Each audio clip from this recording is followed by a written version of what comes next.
एक बार एक राजा की सेवा से प्रसन्न होकर एक साधु ने उसे एक ताबीज दे दिया और कहा कि राजन, इसे अपने गले में डाल लो और जिंदगी में कभी ऐसी परिस्थितियां आए कि तुम्हें लगे कि बस अब तो सब खत्म होने वाला है, परेशानी के भंवर में अपने को फंसा पाओ, कोई प्रकाश की किरण नजर नहीं आ रही हो, हर तरफ निराशा और हताशा हो, तब तुम इस ताबीज को खोलकर इसमें रखे कागज को पढ़ना। उससे पहले नहीं, राजा ने वह ताबीज अपने गले में पहन लिया। एक बार राजा अपने सैनिकों के साथ शिकार करने घने जंगल में गया।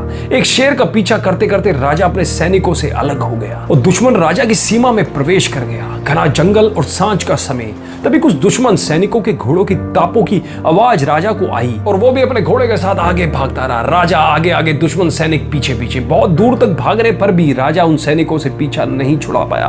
भूख प्यास से बेहाल राजा को तभी घने पेड़ों के बीच में एक गुफा सी दिखी। उसने तुरंत स्वयं और घोड़े को उस गुफा की आड़ में छुपा लिया और सांस रोक कर बैठ गया। दुश्मन के घोड़ों के पैरों की आवाज धीरे धीरे पास आने लगी। दुश्मनों से घिरे हुए अकेले राजा को अपना अंत नजर आने लगा। उसे लगा कि बस कुछ ही क्षणों में दुश्मन उसे पकड़कर मौत के घाट उतार देगा। वो जिंदगी से निराश ही हो गया था कि उसका हाथ अपने ताबीज पर गया और उसे साधु की बात याद आ गई। उसने तुरंत ताबीज को खोलकर कागज को बाहर निकाला और पढ़ा। उस पर्ची पर लिखा था, यह भी कट जाएगा।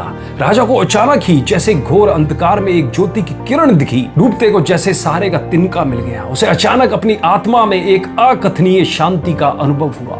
उसे लगा कि सचमुच यह भयावह समय भी कट ही जाएगा। फिर मैं क्यों चिंतित हूं, अपने प्रभु और अपने पर विश्वास रख। उसने स्वयं से कहा कि हाँ, यह भी कट ही जाएगा, यह समय भी कट जाएगा। और हुआ भी यही। दुश्मन के घोड़ों के पैरों की आवाज पास पास आते दूर जाने लगी। कुछ समय बाद वहां शांति छा गई। राजा रात में गुफा से निकला और किसी तरह अपने राज्य में वापस आ गया। दोस्तों, यह सिर्फ किसी राजा की कहानी नहीं है, यह हम सब की कहानी है। हम सभी परिस्थितियों में, काम तनाव के दबाव में इतने जकड़ जाते हैं कि हमें कुछ सूझता नहीं है। हमारा डर हम पर हावी होने लगता है। कोई रास्ता, कोई समाधान दूर दूर तक नजर नहीं आता। लगने लगता है कि बस अब सब खत्म होने वाला है। जब ऐसा हो तो 2 मिनट, सिर्फ 2 मिनट शांति से बैठिए, थोड़ी गहरी गहरी सांस लीजिए, अपने आराध्य को याद कीजिए और स्वयं से जोर से कहिए, यह भी कट जाएगा।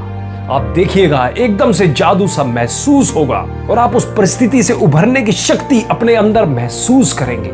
आजमाया हुआ है दोस्तों, बहुत कारगर है। आशा है जैसे ये सूत्र मेरे जीवन में मुझे प्रेरणा देता है, आपके जीवन में भी अवश्य निसंदेह आपको भी प्रेरणा देगा। दोस्तों, आइए हम भी इन बातों को सीख कर इसे अपनी लाइफ में फॉलो करें और एक बेहतर दुनिया का निर्माण करें। दोस्तों, मैं उम्मीद करता हूं इस कहानी से भी आपको कुछ ना कुछ नया सीखने को जरूर मिला होगा। अगर मिला हो तो इस कहानी के लिए एक शेयर जरूर करिएगा और अपने महत्वपूर्ण कमेंट हमें जरूर लिख के बताइएगा कि आपको ये कहानी कैसी लगी। दोस्तों, यदि ये मोटिवेशनल स्टोरी आप हमारे फेसबुक के पेज पर देख रहे हैं तो पेज को आज ही लाइक कर और फॉलो करें और सी फर्स्ट को दबाना बिल्कुल भी ना भूलें। और सभी दोस्त जो यूट्यूब पे हमारे चैनल को देख रहे हैं वो आज ही चैनल को सब्सक्राइब कर बेल आइकन को जरूर दबाएं